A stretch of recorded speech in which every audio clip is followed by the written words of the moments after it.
na pat lagi hana tak tepat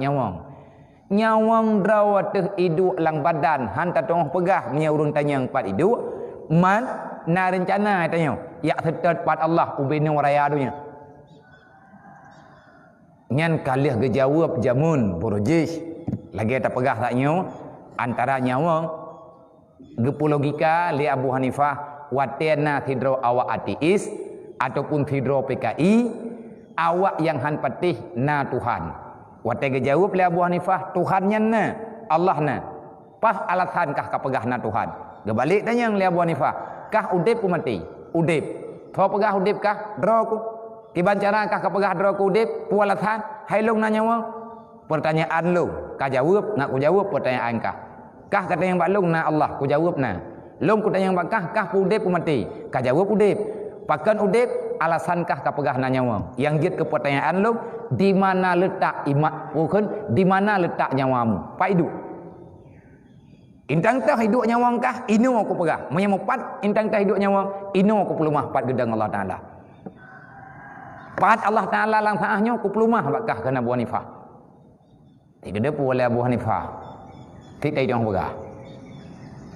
ni terjadi dia pegah ana mungkin tapi kalau dijawab oleh Allah Taala ruh bukan urusanmu tak ada yang bisa mengatakan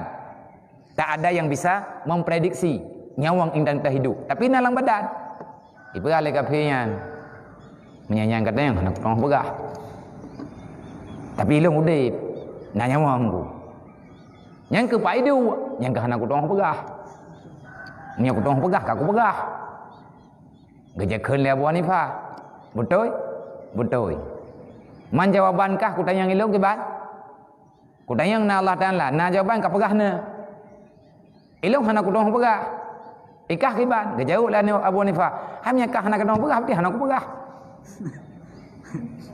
bonong alasan me ka pegah ku pegah hana ka pegah hana ku pegah taba ilmu tauhidnya ilmu logika tidak ikut ke kebelah Abu Hanifah